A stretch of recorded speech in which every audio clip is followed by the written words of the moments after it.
now. So you can see it's what, one, two, three, four, five, six, seven down. I'm going to click on this. And again, this is a really nice contextual menu. So this is properties and it'll change depending on which tool. So if I say click on the move tool, or if I if I click on the gradient tool, it just depends.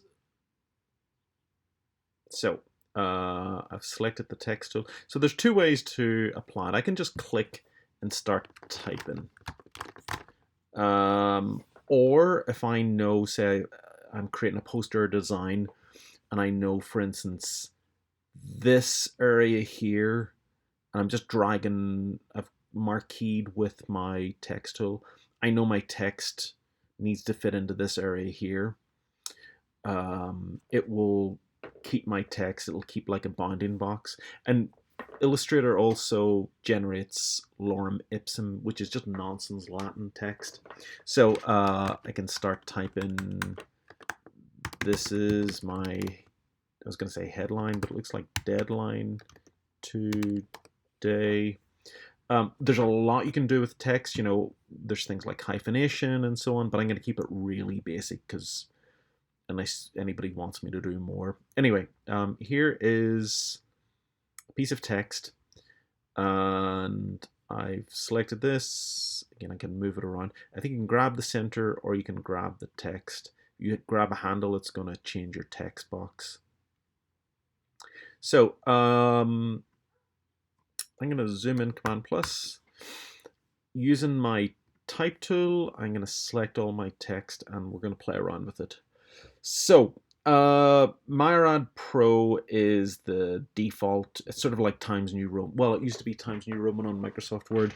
Now I think it's Calibri is the default with Microsoft Word. But anyway, Myriad Pro is the default. So my advice is when you're using this software, don't stick with that default. Find something else. So let's see. Let's use Abolition. Well, you may not have it on your machine. I'm going to do Arial. Or no, George is always really good. It's a really solid typeface. So, okay.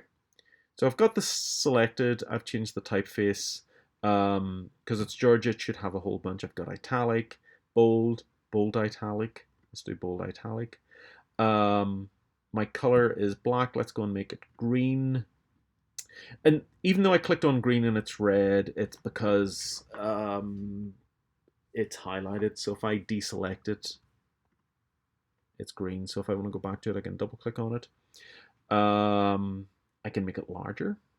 Here's my point size, 20. So what's interesting is if I keep making it larger, it's going to get a little, I think the text is going to disappear when it gets too big. Let's keep going. So you'll see, it's really hard to see, but there's a little plus sign there that means my text is gone.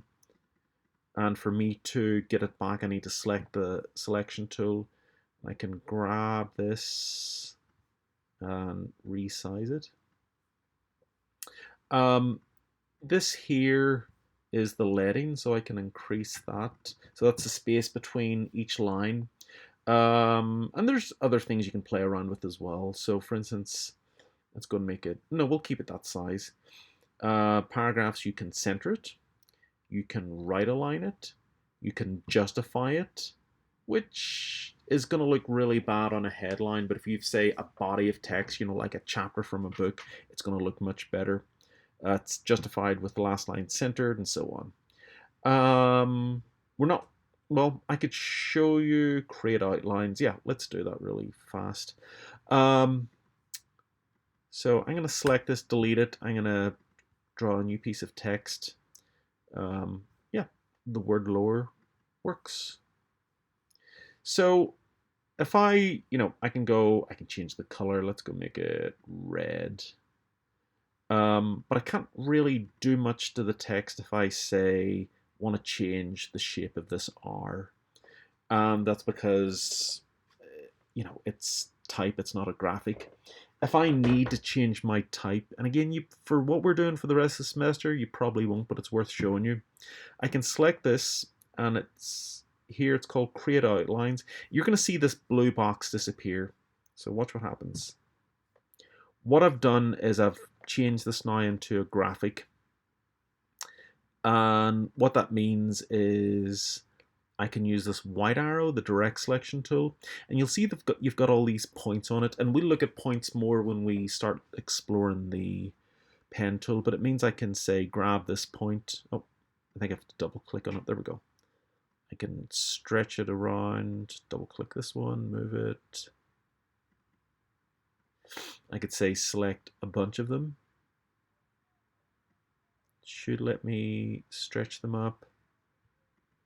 You know, it's a great way to ruin a typeface, and it's very easy to make it look unreadable. So, you know, if you're doing melted text or something, then yeah, or damaged text, that could work. But otherwise, yeah, you don't really need to deal with it. I'm going to select all this. I'm using the black arrow. I'm going to delete it. And I'm going to show you one other way of messing around with text. I'm going to write the word. Oh, okay. Well, let's delete this. That looks good. If you, and we're not going to bother messing around with this, there is some warp functionality. So if you go to Effect at the top of the screen and then go to Warp, you have a whole bunch of options. So we've arced it. And if you don't see anything, make sure Preview is switched on. We can arc it. We can do a lower arc. We can do a flag. If you want to change these, you can go and play around how much of it happens on the left or right. Again, it's a great way to start making your text look really unreadable, but you can use it subtly and have some nice effects. And then I hit cancel and it disappeared. So we will start moving into what I would like you to do soon. So yeah, we'll continue in just a moment.